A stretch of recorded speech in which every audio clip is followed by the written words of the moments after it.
In today's video, I'm going to be talking about spray and rinse sealants, some common mistakes to avoid and some tips to get the best out of them. I'm going to be showing plenty of clips of popular spray and rinse sealants such as Gyeon Wetcoat, CarPro Hydro2Lite and quite a few others. So although this isn't a direct comparison, you'll be able to see them all in action and it hopefully should help you decide which you like the look of. So starting off with the very basic instructions on how to use this kind of product. Now of course every manufacturer might have slightly different instructions, so make sure you do double check them on the back of the bottle or on the website, but generally the basic principles stay pretty much the same. So these kind of products are applied after you've washed the car, but before you start to dry it. And the main benefit really is that it's a really quick way to get some protection on the car that should hopefully last you a couple of months. So my first tip when using this kind of product is to not go overboard when you're spraying the product onto the panel. So you don't need to spray it 10 times onto a single panel before rinsing it off. Usually per panel I go for 2 to 3 sprays. I can sometimes get a little bit carried away, but generally less is more. It's going to stop you ripping through the bottle quite as quickly and spending as much money, and it's also going to reduce the risk of streaks and smears due to over application. So the second tip is to work a panel at a time. Don't go and spray the entire sort of left side of the vehicle and then rinse it off. Just work each section at a time, and this again is going to reduce the risk of streaks, spotting and similar issues when applying this kind of product. The third tip is to really make sure you're using the pressure washer to actually spread the product around the panel rather than just rinse it off.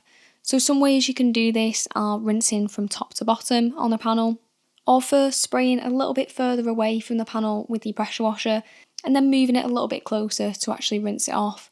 This should help spread the product a little bit more, so again you're not using quite as much of it. You can also actually just spray the product into your pressure washer stream as you're applying it. I don't generally do this quite as often as I like to just work panel by panel, but I have seen plenty of other people use this method. The fourth and probably most important tip is to not use this kind of product when the panels are warm, so either if they're in direct sunlight or if it's a particularly hot day. Spray and rinse sealants are highly concentrated, so if you're spraying them onto warm panels, the risk of them drying out and leaving spots is really quite high. So if it's a warmer day, just skip it and go ahead and use it on the next wash instead. It's better to do that than deal with a load of problems that you may have if you do try and use them when it's too hot.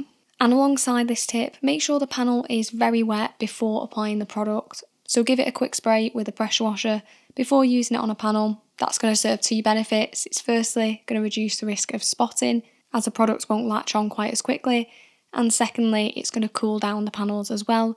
Tip number 5 is to consider a double application of the product. This is particularly useful if you are applying it to a car that has no protection on it whatsoever.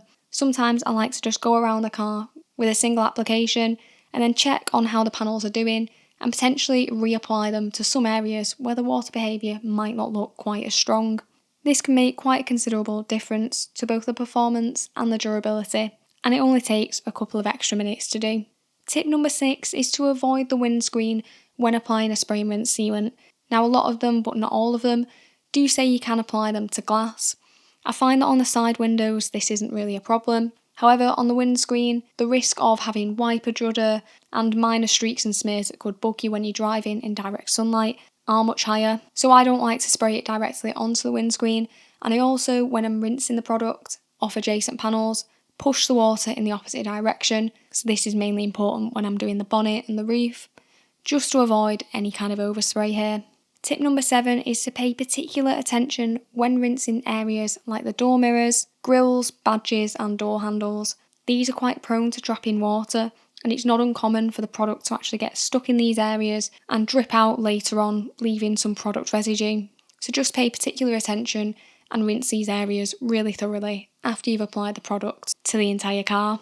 And tip number 8 is to remove the spray trigger once you've finished using the product and give it a few sprays to make sure that there's no residue left in it before popping it back in the bottle. It's also useful just to give that trigger a little wipe with a microfiber towel, as this is going to prevent any product residue drying inside the trigger that can either make them totally useless next time you come to using them or really reduce the spray pattern. All the spray and rinse sealants that I've shown in this video will be linked in the description, and if you have found this video helpful then it would be great if you could drop it a like, and thanks very much for watching.